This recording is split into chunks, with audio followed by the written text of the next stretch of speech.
Desde el Centro de Noticias de Caracol Televisión en Bogotá, esto es Noticias Caracol Fin de Semana.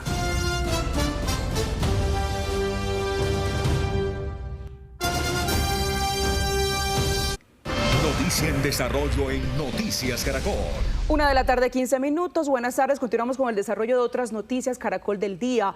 En Tesalia, Huila, las disidencias de las FARC atacaron la estación de policía del municipio. Varios vehículos quemados y explosivos abandonados en una entidad bancaria fue el saldo que dejó este hecho. Belsi Trujillo nos tiene el reporte a esta hora. ¿Qué otros detalles se conocen, Belsi? Hola, muy buenas tardes. Así es, este hecho interrumpió la tranquilidad de un municipio en el occidente del departamento del Huila. Estamos hablando del municipio de Tesalia. Allí hombres fuertemente armados llegaron a atacar la estación de policía, lanzando también explosivos. Varios de los artefactos que utilizaron estos delincuentes quedaron sin activarse. Hace pocas horas, bajo protocolos estrictos de la autoridad competente, se cumplió la detonación controlada de estos explosivos. Por fortuna, este hostigamiento a la estación de policía del municipio de Tesalia no dejó víctimas mortales ni personas heridas. La tranquilidad en el municipio de Tesalia, en el occidente del Huila, se interrumpió a las 10 de la noche por explosiones y disparos que marcaron el inicio de un ataque armado contra la estación de policía. Los habitantes de este municipio, ubicado a 2 horas de Neiva, se refugiaron en sus viviendas mientras escuchaban detonaciones y ráfagas constantes. Durante casi una hora, el pánico dominó al municipio, mientras los uniformados repelían el ataque. En medio del hostigamiento, varias motocicletas fueron incineradas y algunos vehículos quedaron destruidos. Testigos relataron que hombres armados señalados como presuntos integrantes del Frente Ismael Ruiz recorrieron varias calles del municipio. Al parecer, delincuentes del grupo armado organizado del Frente Ismael Ruiz atacaron con artefactos explosivos improvisados, con cilindros y con armas de fuego a las instalaciones, a los hombres y mujeres de la estación de policía Tesalia. Policías valientes que se defendieron, repelieron este ataque y evitaron una afectación. Tras unos 50 minutos cesó el ataque y 3 helicópteros llegaron como apoyo aéreo. Posteriormente comenzó la inspección y se hallaron artefactos explosivos sin activar, que fueron detonados de manera controlada. A raíz de los hechos ocurridos la noche anterior, se identificaron 9 artefactos explosivos improvisados, los cuales fueron controlados por parte de nuestros técnicos antiexplosivos y serán detonados de una manera controlada, siguiendo todos los protocolos de seguridad. En la madrugada, luego de que la fuerza pública retomara el control, los policías se reunieron en oración para agradecer por la vida. Gracias por cubrirlos con tu sangre poderosa. Gracias, Señor, porque les diste la sabiduría de tomar las mejores decisiones y hoy están todos sanos y salvos, velando por cada una de sus familias, honrando tu nombre, Señor. Con la luz del día se evidenciaron los daños del ataque en los locales comerciales y viviendas ubicadas en los alrededores de la estación. A esta hora en el mundo es noticia la presión del gobierno Trump sobre Venezuela, que con el paso de los días se intensifica. Y mientras presuntos acercamientos entre Washington y La Habana no pasan inadvertidos, Nicolás Maduro insiste en que su país no busca avivar las hostilidades. La incertidumbre ante los próximos pasos del presidente Trump sobre Venezuela tienen los ojos del mundo puestos en América Latina. Ahora la agencia de noticias Reuters revela que desde Cuba se habrían establecido comunicaciones con Estados Unidos para abordar cómo sería la región con Nicolás Maduro fuera del Palacio de Miraflores. Los contactos trascienden después que el diario The New York Times afirmara que ante la presión de Washington, el chavista no solo estaría cambiando de celular y lugar para dormir, sino ampliado el rol de guardaespaldas cubanos en su cuerpo de seguridad. Pero Maduro insiste en que su país no busca la guerra. Es una amenaza de agresión imperialista ilegal a la luz de la Carta de Naciones Unidas y del derecho internacional. Porque Venezuela no ha sido, no es ni será nunca una amenaza a los Estados Unidos de Norteamérica. Y los operativos del gobierno Trump a embarcaciones supuestamente cargadas con droga son otro punto de discusión. El secretario del Departamento de Guerra, Pete Hegseth, defendió al almirante Frank Bradley, quien negó ordenar atacar a los supervivientes de la primera lancha hundida en el Caribe. Lo único que realmente me ha importado durante todo el proceso ha sido comunicarle al almirante Bradley y a todos los demás en la jerarquía: oye amigo, te apoyo, tú tomaste la decisión, yo habría tomado la misma, fue la decisión correcta. La presión también es económica. Para expertos, las sanciones a largo plazo desde Washington pueden estancar aún más el desarrollo del vecino país. Porque no permite el libre comercio. Segundo, no permite el libre intercambio tecnológico y no permite el libre intercambio monetario, que es fundamental para el desarrollo de cualquier país. Entre tanto, la ONG Foro Penal denunció la muerte en prisión bajo custodia del régimen de Maduro de Alfredo Díaz, exgobernador de Nueva Esparta. Llevaba más de un año aislado. Revisemos qué es noticia en el este de Europa. Rusia atacó Ucrania con 600 drones y 50 misiles en por lo menos 29 distintos puntos del país. La ofensiva produjo severos daños sobre la infraestructura energética y causó graves afectaciones en el sistema de calefacción. Para esta época, los termómetros en Ucrania marcan temperaturas bajo cero y esos ataques golpean principalmente a civiles. Entre tanto, el presidente Zelensky celebró el Día del Ejército Ucraniano y le recordó a las tropas su compromiso con la defensa de la soberanía. En España hay máxima alerta por el hallazgo del virus de la peste porcina africana. Miles de ganaderos reportan millonarias pérdidas. Este sábado las autoridades de Cataluña anunciaron una investigación a 5 laboratorios que podrían estar implicados. El pasado 26 de noviembre el virus fue detectado por primera vez en 3 décadas, por lo que 7 países bloquearon la compra de cerdo español, poniendo en vilo al mayor productor europeo de esta carne. Y el expresidente de Honduras, Juan Orlando Hernández, apareció por primera vez tras salir en libertad por el indulto que le concedió el presidente de Estados Unidos, Donald Trump. En un video, Hernández le agradeció al republicano el haberle otorgado ese beneficio después de pasar más de 3 años en una prisión de Nueva York. Cabe recordar que el hondureño había sido condenado el año pasado a 45 años de cárcel, acusado de narcotráfico y comercio ilegal de armas. En Londres, 4 activistas arrojaron comida a la corona que utilizó el rey Carlos III durante su coronación en 2023. Los individuos lanzaron postres contra la caja transparente donde está exhibida la joya que tiene más de 80 años de historia y protestaron por el papel de la realeza en la actualidad. Los activistas fueron arrestados inmediatamente, acusados de daño criminal, y la Torre de Londres, donde ocurrió el hecho, fue cerrada preventivamente. Y la ruta de la Navidad hoy nos lleva hasta el río Rin en Alemania. Varios personajes navideños como Papá Noel, elfos e incluso el Grinch navegaron las frías aguas del afluente sobre sus tablas de surf. Se trata de un evento anual que busca contagiar a turistas y locales con el espíritu de esa temporada. Y a esta hora avanza el plan Éxodo por este puente de velitas. Cientos de viajeros se están movilizando hacia diferentes regiones del país.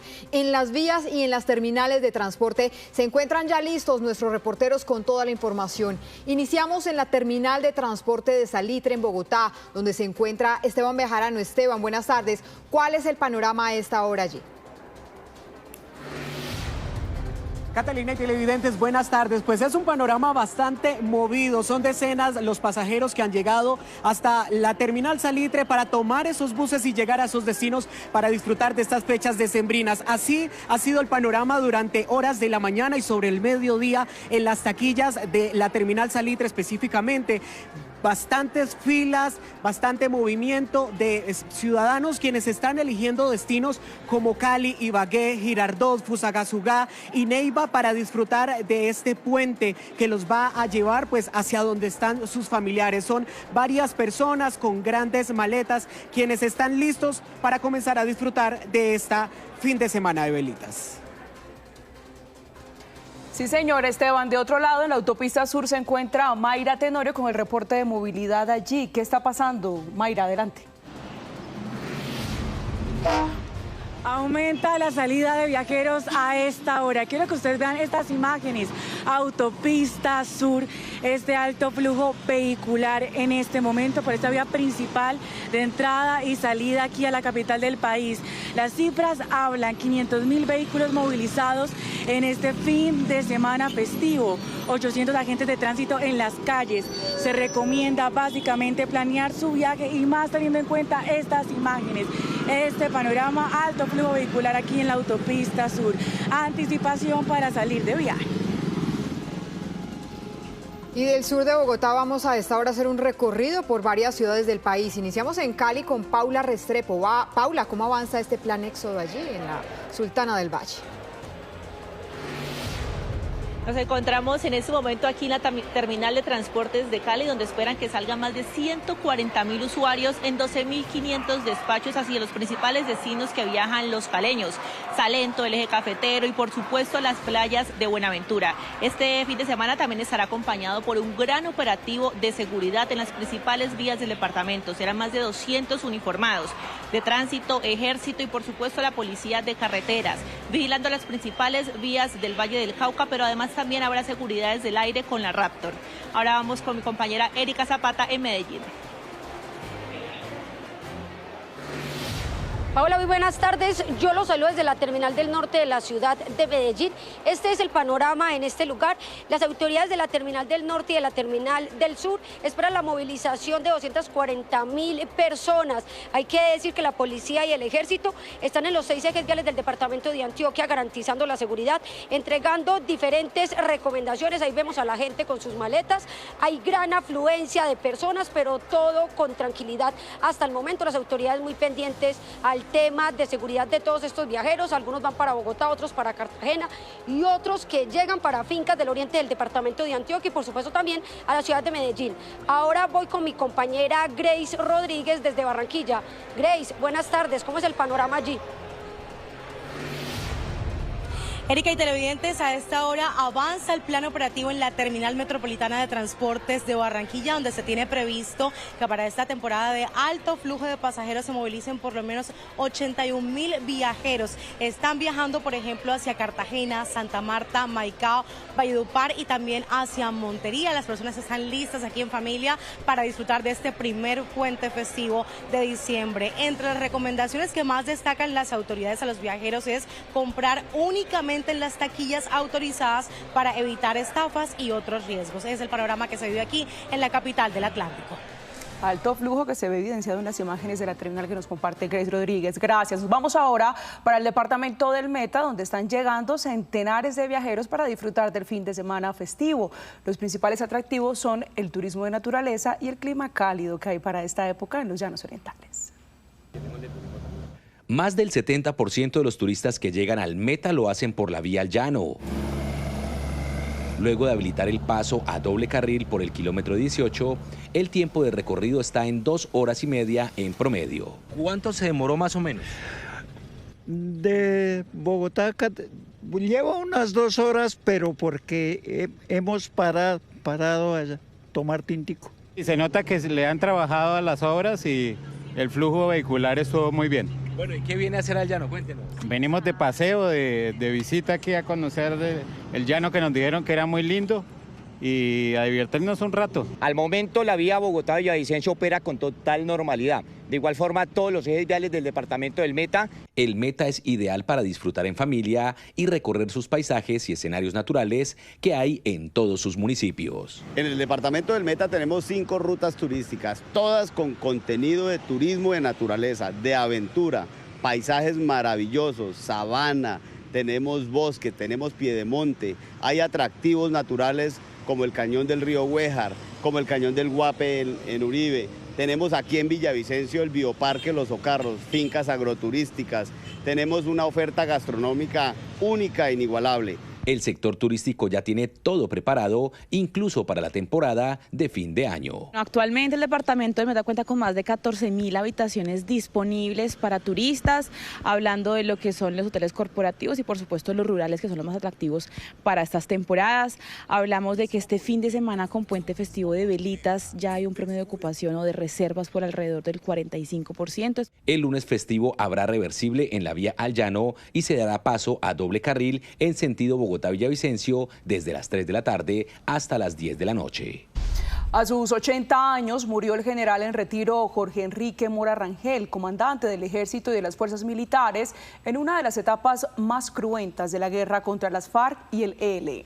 Sí, señora, el general Mora también desempeñó un papel clave como integrante del equipo negociador del gobierno en el proceso de paz con las FARC. Fue uno de los más respetados militares y con una gran trayectoria en el país. 42 años de carrera militar cambiaron la historia de Colombia. En diciembre de 2003, el retiro del general Jorge Enrique Mora Rangel fue una postal para la posteridad. Fue el último día que usó su camuflado, el que lo acompañó por décadas en las más difíciles batallas de este país. Los aplausos de pie y el silencio fueron la estampa viva del respeto, la gratitud y la moral de sus hombres. El general Mora fue un oficial convencido del papel de los soldados para sacar adelante a Colombia en uno de sus momentos más desafiantes, la batalla contra las FARC. Era un convencido defensor de la paz y un crítico de la zona de distensión. Emprendió una lucha sin cuartel para recobrar la seguridad en medio del caos, de la época más difícil del conflicto armado en Colombia. Santanderiano de tesón inquebrantable, Colombia hoy despide a sus 80 años a uno de los generales que siempre portó con honor el uniforme. Su carrera empezó en 1964, cuando con 19 años el cadete Jorge Enrique Mora ingresó a la Escuela Militar José María Córdoba. Entre las décadas de los 60s y los 70s siguió su formación en el exterior. No pasó mucho para que lo nombraran comandante del batallón aerotransportado Servies en Meta y desde ahí no paró de ascender. Fue comandante del batallón Colombia número 28, comandante de la Escuela de Infantería del Ejército y jefe de operaciones. En 1992 se convirtió en general de la República y con solo 2 años de formación en ese nivel lo llamaron a ser comandante del Comando de Operaciones Especiales de Contraguerrilla. Sus logros lo llevaron a ser comandante de la 4ª Brigada del Ejército en Medellín y en 1998 llegó a ser el soldado más importante de la patria como el comandante del Ejército Nacional. Emprendió una campaña de denuncia internacional contra las FARC por sus abusos y crímenes y al frente del ejército convenció al gobierno de fortalecer el pie de fuerza con cerca de 30.000 hombres más. Ese mismo año, luego de 3 meses como comandante del ejército, la guerrilla de las FARC bajo órdenes del Mono Jojoy se tomaron Mitú, la capital del Vaupés. 2 días después, bajo la lluvia y ante una derrota ineludible, se convirtió en un símbolo del cambio. Porque los bandidos no querían entregar, le habían dicho a la población que de aquí no se iban a salir. Pero el ejército recuperó, llegó y desde anoche, desde ayer estamos aquí trayéndole seguridad. Llegó el general, pero los más de 50 policías muertos y cerca de 80 uniformados secuestrados, entre ellos el general Mendieta y el subintendente John Frank Pinchao, fueron el reflejo de una batalla que poco a poco se quedaba sin esperanza. Nos costó duro, pagamos 15 vidas humanas y tenemos 13 hombres heridos, pero recuperamos el pueblo. Esa derrota fue el comienzo del punto de quiebre, para que las fuerzas militares y el gobierno pensaran en pasar de resistir ataques a una estrategia ofensiva de las fuerzas y recuperar miles de hectáreas de selva ocupadas por la guerrilla. El reto es que nosotros seguimos operando con un espíritu ofensivo. Aquí lo demostramos. Antes de las 24 horas ya estábamos aquí y estábamos combatiendo hasta que lo sacamos aquí. Ese mismo año y hasta el 2002, en el mandato del expresidente Andrés Pastrana, también inició el fallido proceso de paz en el Caguán. La conocida zona de distensión con un perímetro de más de 42 kilómetros cuadrados en los departamentos de Caquetá y Meta fue desmilitarizada. 5 municipios del sur del país en donde las FARC tenían todo su poderío quedó sin restricciones, sin condiciones claras y sin presencia del Estado, convirtiéndose convertirse en un territorio de nadie. El general Mora Rangel tuvo que liderar esa retirada militar, lo que trajo cada vez más violencia, más narcotráfico, más secuestros y sobre todo más olvido. Pero su papel siempre fue firme, crítico y fue en contravía una y otra vez de las decisiones del presidente, pese a las presiones de las FARC. Como una crónica anunciada, en 2002, en el corazón de la selva se dio por terminado el proceso tras diversas violaciones y arremetidas de las FARC. También, en 2002, el expresidente Álvaro Uribe Vélez lo nombró como comandante de las fuerzas militares, no solo por su disciplina, sino por su carácter incorruptible. Las fuerzas militares actuaban como un todo.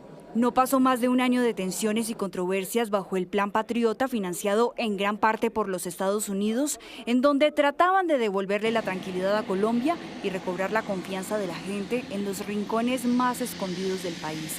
Y ahí empezaron los choques y las contradicciones.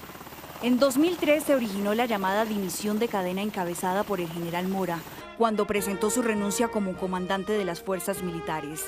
Ministros y altos mandos de la cúpula militar empezaron a renunciar, lo que marcó una de las crisis de poder más críticas del país, un punto de inflexión para la administración de Uribe Vélez. Esto le dio paso al general Carlos Alberto Ospina Ovalle como la nueva cabeza de las fuerzas militares. Es quizá la época más difícil por la cual ha atravesado el ejército. Y las nuevas generaciones pues no saben la situación en que estuvimos con ataques permanentes, muchos muertos, y en ese momento él tomó el liderazgo como comandante del ejército. Luego de casi una década de una vida diplomática en el exterior, el general volvió a Colombia a conducir el tránsito hacia la paz del país. Un nuevo intento para cambiar la historia. El general fue designado por el expresidente Juan Manuel Santos como miembro de la Delegación para los Diálogos de Paz con las FARC en La Habana, Cuba. No estamos en este proceso para dividir al país, ni para hacer entrega de territorios ingobernables. Nuestra Constitución no es para reemplazarla en la mesa. Al contrario, en ella se habla de una Colombia única e indivisible. Nunca hemos pensado en una Colombia fragmentada. Hizo las críticas al planteamiento en Silbo, lo que representaba, y tenía razón, porque la zona de distensión lo que trajo fue más violencia. El general fue designado por el expresidente Juan Manuel Santos como miembro de la Delegación para los Diálogos de Paz con las FARC en La Habana, Cuba. Este hombre, con la moral en alto y con toda la convicción para ocupar una de esas sillas en los diálogos, dejó enmarcado un mensaje que no se olvida y que hasta hoy resuena en toda Colombia. La historia no puede repetirse. En diálogo con Noticias Caracol en Vivo, el general en retiro Freddy Padilla de León, ex comandante general de las Fuerzas Militares, recordó la importancia del general en retiro Jorge Enrique Mora Rangel, de su lucha contra las FARC, de su estrategia para recuperar el país, de su voz en los diálogos de paz y del aporte moral para las fuerzas militares. Sí, él fue un líder desde temprana edad. Nosotros éramos cadetes cuando él ya era oficial de planta de la Escuela Militar de Cadetes, y ahí tuvimos la oportunidad de conocer a ese joven oficial que más tarde se convirtió en general de la República en uno de los momentos más cruciales para el país, tanto durante el gobierno del presidente Pastrana, al cual él sirvió como comandante del ejército, como posteriormente durante el gobierno del presidente Uribe como comandante general de las fuerzas militares. Él y mi general Tapias, que conformaron un equipo formidable con su Estado Mayor, vivimos una situación bien compleja porque fue la época del Caguán, del crecimiento de la FARC, y lo más importante que eso ocurre es la reacción que tiene el gobierno y que tienen las fuerzas militares que acompañaron a esa reacción, el gobierno del presidente Pastrana, en el sentido de poder mirar cuáles eran las falencias que nosotros teníamos internamente como institución, como fuerza militar y en el caso particular como ejército. ¿Por qué razón teníamos una relación de desventaja frente a estas organizaciones que atacaban a la población, que hacían tanto daño? Unas imágenes que seguramente ya se han olvidado, pero eran de un deterioro muy grande en cuanto a la tranquilidad de la región, el sufrimiento de esos pobladores, en fin. hay un hecho que es muy simbólico, que es la llegada del general Mora Rangel allí a Mitú después de esta toma registrada en el año 98 en nuestro país, en la que hubo 56 personas fallecidas, 61 secuestrados, un hecho lamentable. ¿Qué significa la llegada del general Jorge Enrique Mora allí a Mitú? Por primera vez nosotros logramos dijéramos, un punto de quiebre con la FARC, en el sentido de que esa intención que tenía esta organización de apoderarse de una capital de departamento, porque esa es la manera como seguramente iba a conocer el mundo esta situación, permite que gracias a su presencia, gracias a la actuación del gobierno, los apoyos que brindó mi general Tapias como comandante general, es decir, había un trabajo en equipo, se logra que las fuerzas militares en 3 o 4 días, no recuerdo bien ahora, se recupere Mitú. A ustedes les tocó tragedias muy importantes del país y que le dieron solución. Por ejemplo, recuerdo al general Mora, y lo recuerdo usted también, en la tragedia de Armenia. Así es, y inclusive se nombró un alcalde militar. Y pudieron observar también cómo era el sacrificio de los soldados para poder atender esas situaciones, lideradas por muchos generales, por supuesto, muy importantes de su momento, pero uno de ellos que marcó un punto importante en ese sentido fue mi general Mora. Indudablemente mi general Mora Rangel fue muy especial en eso. Y también conversamos con el hermano del general Mora Rangel, el oficial en retiro Jorge Eduardo Mora, quien destacó el liderazgo de su hermano tanto en las fuerzas militares como en su familia. Que lo que representó mi general Jorge Enrique Mora Rangel, como siempre le dije yo desde muy chiquito, desde muy niño, le decía mi general, y siempre se lo diré, porque es un hombre que marcó la historia y es un hito en el Ejército Nacional, y así lo recordaremos por siempre, porque su memoria es muy importante para la historia de nuestro ejército y de nuestras fuerzas militares. Claro, ahí hay un punto de inflexión del que muchos hablan, que tiene que ver con la fuerza que había tomado las FARC en el año, por ejemplo, 98, por ejemplo, con la toma de Mitú, otros ataques que se habían dado, pero también la estrategia que generan el general Mora y el general Tapias. Él no dejó de ser una persona muy seria, muy ecuánime en todo lo que decía. Sus palabras estaban perfectamente reflejadas con sus hechos. Lo hacía al interior de la institución, con sus subalternos, con sus superiores, pero también lo hacía en casa, ¿no? Siempre fue ese hermano ejemplar, esa persona que uno quería emular, que uno quería seguir, y era prácticamente el referente en la familia, ¿no? De muchas generaciones, y así lo demostró pues también en fila, pero no dejaba nunca de ser esa persona tranquila, serena, humilde, amigo. Siempre estuvo el consejo, siempre estuvo la palabra precisa en el momento, por lo menos para mí, que fui el que de todos los hermanos que decidí ser soldado de la patria también, de manera de que pues en realidad no solo en Colombia, en el ejército, en las fuerzas militares, sino en la familia, deja una huella imborrable. Fue clave en el diálogo en Cuba, en La Habana. Sí, mira, esta es una etapa que él pensó mucho, quiero confesarlo, y él me habló mucho, aceptar eso, pero él me dijo, Jorge Eduardo, mire, voy a aceptar esto porque tenemos que luchar por tantos hombres y mujeres que injustamente están padeciendo este tema de las injusticias que hay con personas que se vieron comprometidas en temas de los mal llamados falsos positivos y de mucha gente que injustamente estaba en prisión en esos momentos a raíz de todos esos inconvenientes que hubo. Y él dijo, yo tengo que luchar por esta gente, me lo ha pedido. Hay que dejar claro que a él se lo pidió el mando institucional de la época, se lo pidieron todas las asociaciones de militares en retiro, le pidieron, mi general, usted tiene que ser esa persona que tiene que estar ahí, y por eso él aceptó esa gran responsabilidad.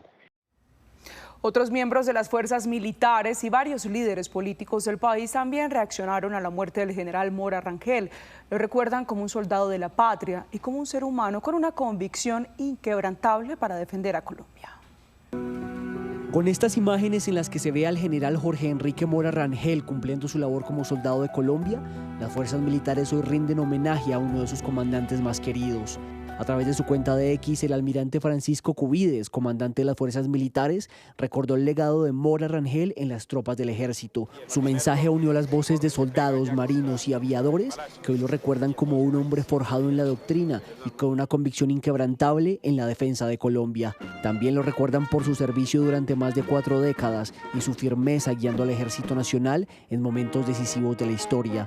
Por su parte, el general Luis Emilio Cardoso, comandante del ejército, lamentó el fallecimiento del general Mora y dijo que su vocación de servicio y su legado marcarán a toda una generación de militares. El expresidente Juan Manuel Santos también lo recordó por su trabajo incansable para alcanzar la paz y dijo que siempre se distinguió por su disciplina, entereza y amor por su institución. Asimismo, el expresidente Iván Duque dijo que su liderazgo fue clave en la consolidación de una política de seguridad democrática y que su legado patriótico permanecerá en la historia de Colombia. Sus compañeros del Ejército Nacional también lamentaron su muerte.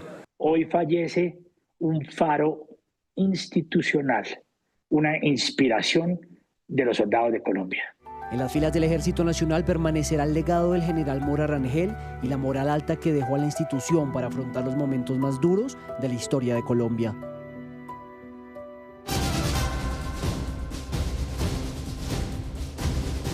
Dos de la tarde, 5 minutos. La Fiscalía citó a interrogatorio al presidente de Ecopetrol, Ricardo Roa, para que responda por las presuntas irregularidades en la compra de un lujoso apartamento en el norte de Bogotá. Esta es la historia.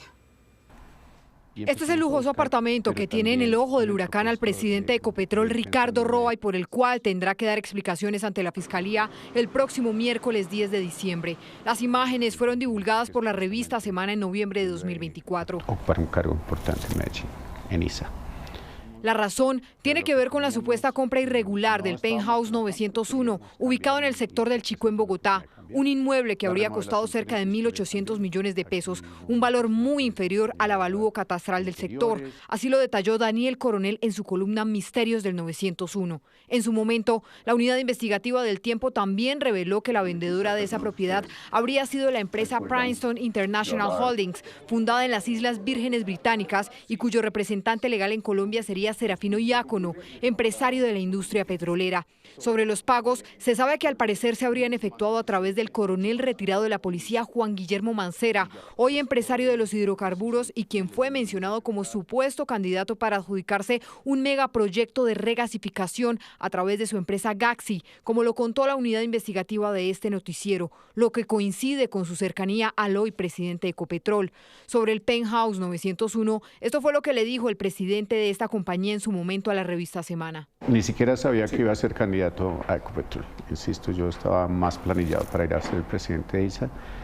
También advertir que nunca durante la negociación ni supe que el dueño de esto era el señor Serafino Diácono. Por allá arriba de una holding, yo interactué siempre con un abogado, quien dijo ser el representante legal de una firma inmobiliaria de compra y venta de inmuebles. Y ahí fue que tomamos la decisión y se firmó la escritura en diciembre del año 2022. Sin embargo, son múltiples las dudas del ente investigador sobre las fechas, la forma de pago e inconsistencias en torno a la transacción de ese apartamento.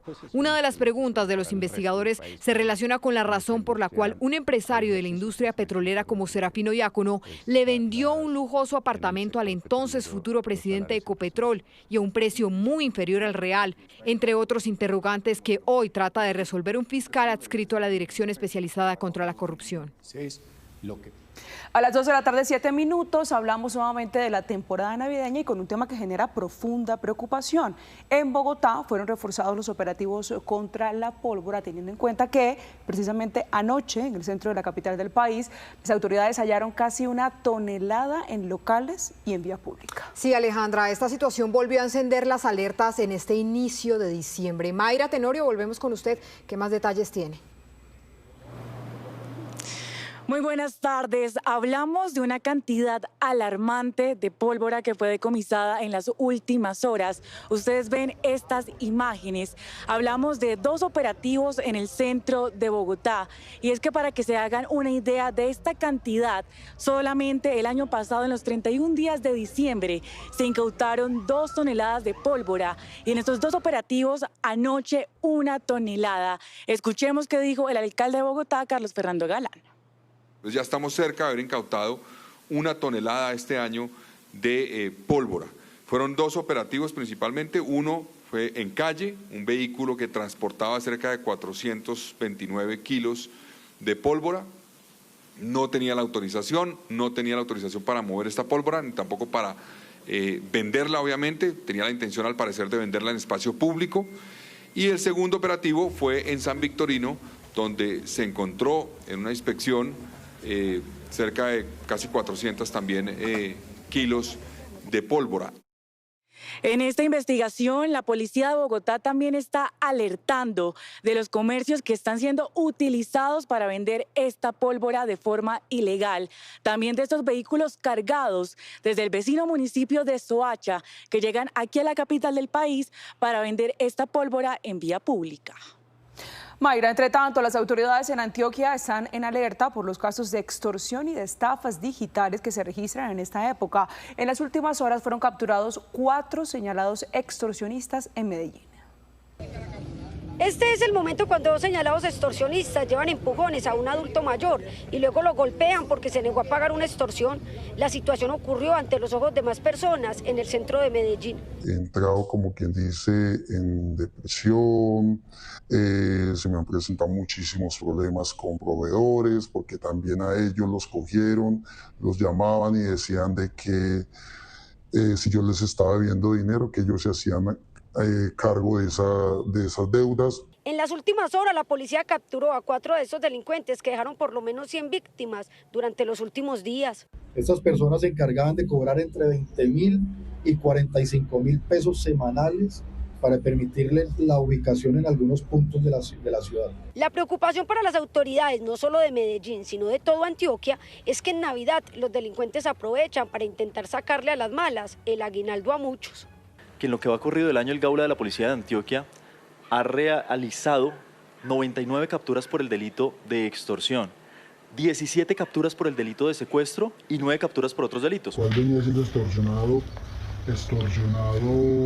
por delincuentes, los cuales gracias a los operativos del Gaula fueron neutralizados y dados de baja?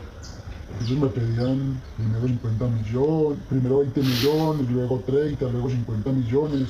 Las recomendaciones son claras. Cada vez que ustedes sean víctimas del delito de la extorsión, lo primero que deben hacer es denunciar. ¿A través de qué? A través de la línea 165. El Gaula de la Policía de Antioquia investigó este año 1.254 casos de extorsión.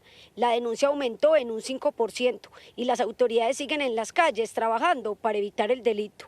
2 de la tarde, 20 minutos. Gracias por continuar con nosotros. En las últimas horas, las autoridades capturaron a un policía señalado de haber participado del intento de robo a una joyería en Bucaramanga el fin de semana pasado. En este intento de asalto perdió la vida un intendente de la policía y fueron capturadas 5 personas. Según el comandante de la policía en Bucaramanga, el uniformado señalado de coordinar el plan para llevar a cabo el asalto a la joyería había sido trasladado a esa ciudad hace 3 meses. Tiempo en el que contactó a los integrantes de la banda Los Costeños. Las autoridades confirmaron el operativo. Se realiza la captura del señor subintendente Richard José Sierra Bravo por los delitos de homicidio agravado en calidad de tentativa, cohecho propio, hurto calificado y agravado y tráfico y porte de armas de fuego. Un intendente que llevaba 3 meses en la ciudad de Bucaramanga había sido trasladado, que presuntamente se encuentra vinculado en los lamentables hechos del pasado sábado 29 de noviembre. Los 5 ladrones que fueron capturados durante el hurto que frustró la policía fueron identificados uno a uno en las audiencias de imputación de cargos, cuando la Fiscalía entregó todos los videos del centro comercial que mostraban el cruce de disparos entre delincuentes y policía. Allí murió el intendente Freddy Leal, de 40 años. Por eso el comandante de la institución rechazó el comportamiento del capturado. En el momento que yo estaba adentro se armó la balacera, eso la verdad todo el mundo se agachaba, se corría, lloraba, angustiaba, no hubo prácticamente un momento uno salvarse por su vida o rogar por su vida. La inteligencia de la policía había recibido información sobre la planeación de un asalto con armas de fuego en el sector de Cabecera, en la capital de Santander, lo que permitió anticiparse a los ladrones y evitar el robo, a pesar de la supuesta participación de su propio compañero de institución.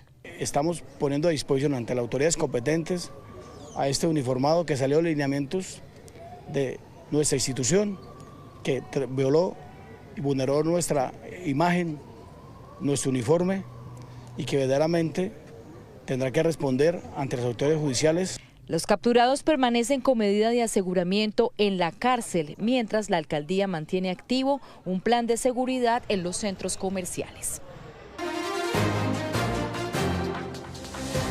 A esta hora en Bucaramanga están bajo pronóstico reservado los 6 mineros que dejó herida una explosión dentro de una mina de carbón en la vereda San Isidro, en el municipio de Landázuri, eso es al sur del departamento. Los mineros tienen fuertes heridas en su cuerpo y son atendidos aquí en el Hospital Universitario de Santander. Esta misma emergencia ocurrió hace menos de 40 días también en esta zona del departamento, con un obrero muerto y 2 heridos. Las autoridades investigan la legalidad de la mina para aplicar las sanciones que se merecen.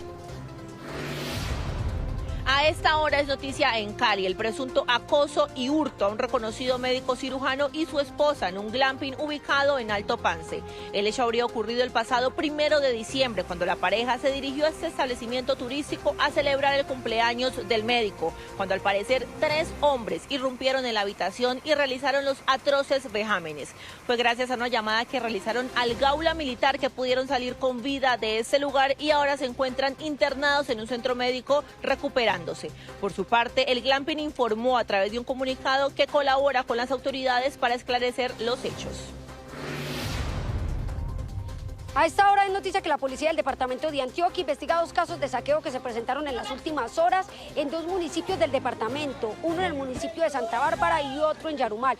En el caso de Yarumal, un camión se volcó, ese camión llevaba concentrado para animales, muchas personas hicieron presencia en el lugar y se llevaron esos elementos. Pese a la presencia del ejército, la gente no hizo caso y saqueó ese camión. Otro caso ocurrió específicamente en el municipio de Santa Bárbara. Ahí la policía capturó a 3 personas quienes presuntamente habían hurtado un camión que llevaba 29 motos. Los elementos avaluados en más de 260 millones de pesos fueron recuperados. En Cartagena, la Policía Fiscal y Aduanera incautó 16.000 pares de calzado de contrabando en el puerto de Cartagena, un contrabando evaluado en 3.500 millones de pesos y que han dicho las autoridades que vendría a financiar las estructuras criminales que operan en la ciudad. Las autoridades también han dicho que ha participado agencias del orden internacional y que se ha identificado el cabotaje como el mecanismo para burlar la atención de las autoridades en este caso. Las autoridades también han remarcado a la ciudadanía que estos casos los debe denunciar para evitar que las rentas criminales sigan sumándose en la ciudad.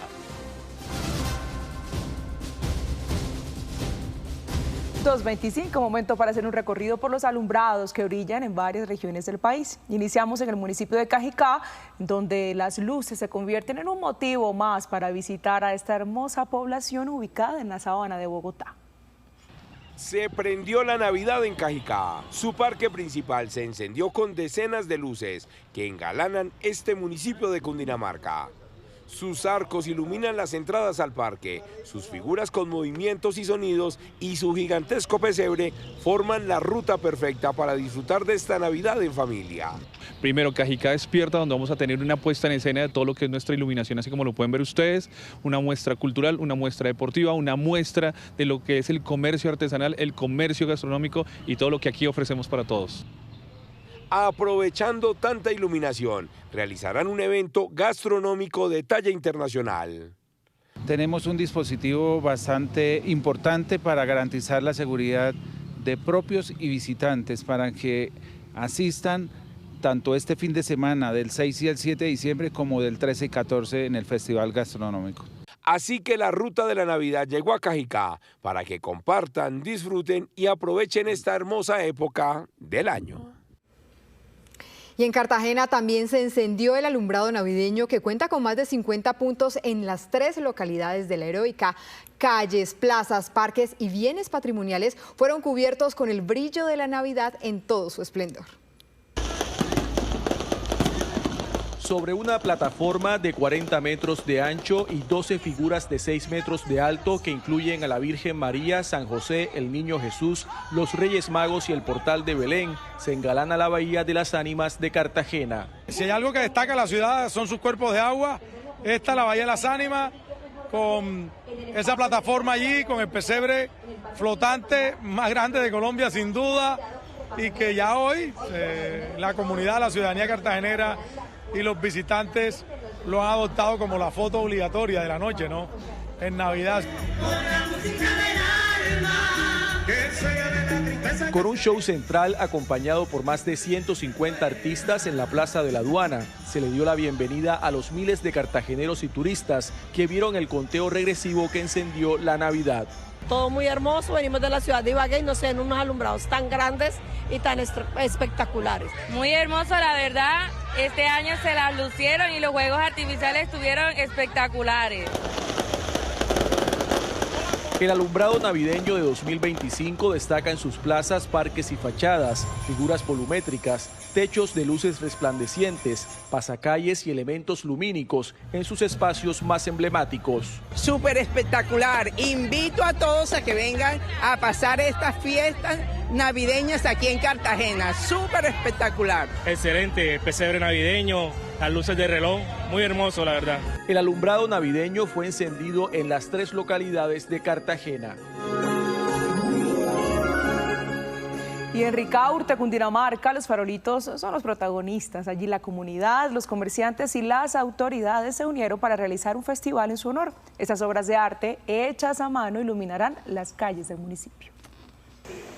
Son más de 15.000 faroles elaborados por artesanas y comunidad que durante cerca de 3 meses dedican su tiempo rescatando valores tradicionales. Cada farol representa cultura, turismo y personajes que hacen de Ricaurte un lugar especial para visitar en esta Navidad. Yo vengo haciendo faroles hace 10 años en el municipio y me gusta hacerlos porque pues primero es una actividad que ya es tradición del municipio. La cultura que tiene Ricaurte, el comercio, la fauna, la flora, muy bonita, de verdad, completamente invitados 7 y 8 de diciembre aquí a Ricaurte. La tradición ha venido dejando su legado en los más pequeños, quienes sienten propiedad por el festival y ayudan a elaborar los faroles. Pues para mí principalmente la tradición de los faroles ha generado que haya una unión de Ricaurte. Así todos colaboremos para poder generar una tradición tan bonita. Estamos utilizando papel crepé, pegante, tijeras y cartón.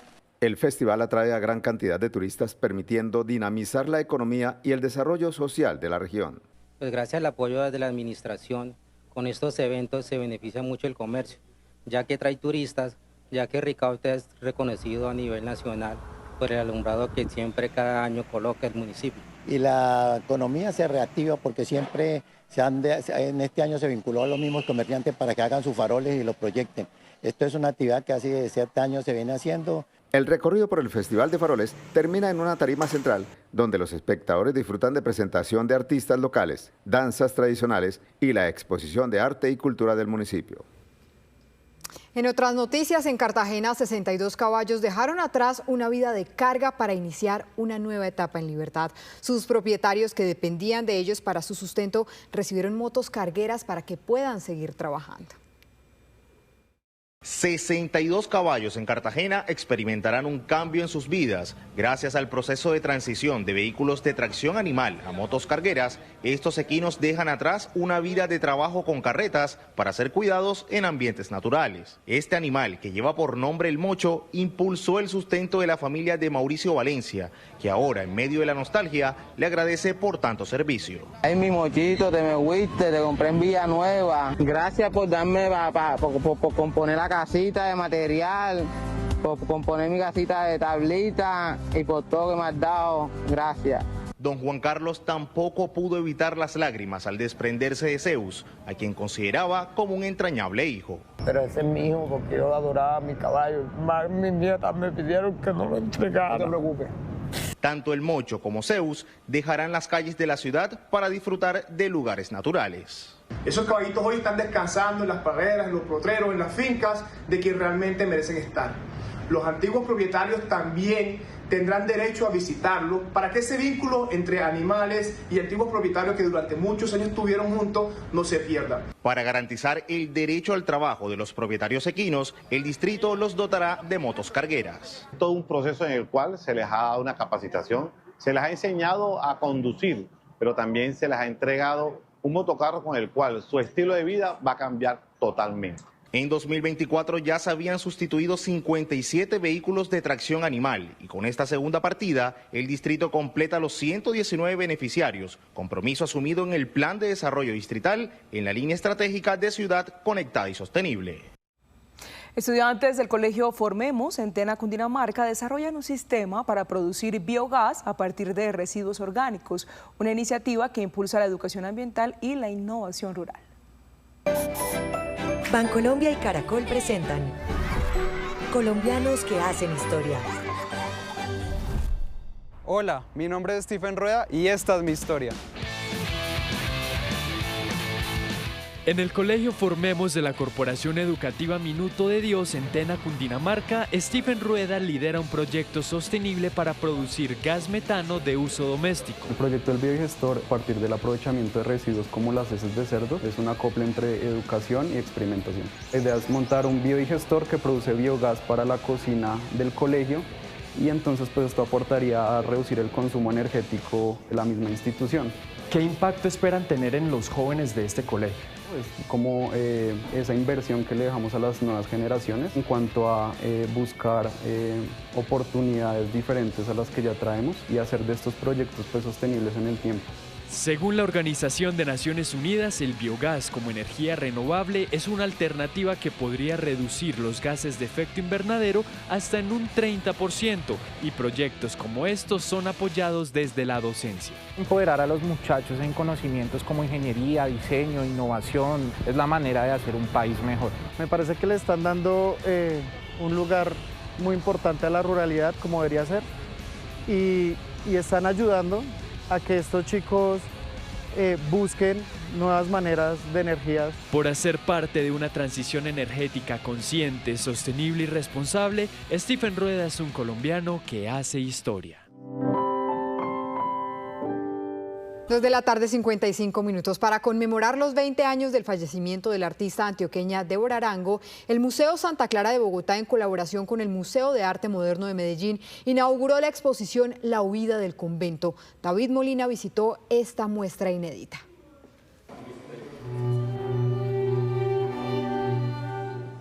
Este, que fue el Convento Real de Santa Clara de la Bogotá Fundacional, hoy es el escenario de una exposición única de Débora Arango. Pero en ese tiempo.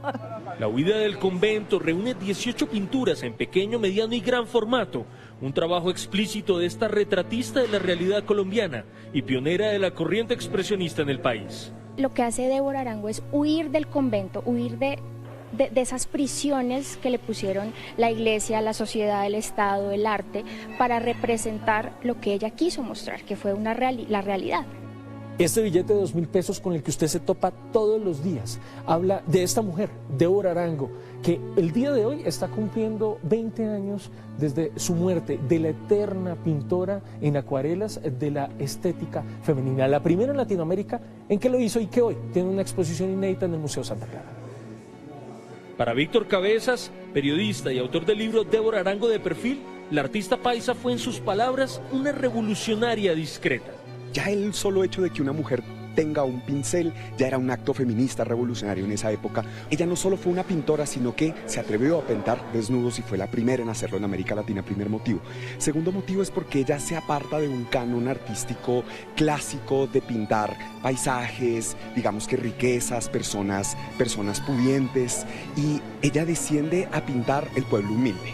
Su pintura habla del conflicto colombiano, el rol de miembros de la Iglesia Católica y la mujer como un cuerpo fuerte y resiliente. El expresionismo de su arte tenía un mensaje político, es decir, ella no quería hacer con su arte simplemente algo estético, quizás ornamental, sino ella quería que cuando tú vieses esto, algo se remueva en ti. Hasta el mes de marzo se podrá apreciar esta exposición en el Museo Santa Clara, un lugar donde el arte religioso colonial y ahora el arte social de Arango son uno. Y así terminamos, esas fueron las noticias. Nos vemos a las 7 de la noche con una nueva edición informativa. Ya viene la red, somos Noticias Caracol. Primero la gente, feliz tarde.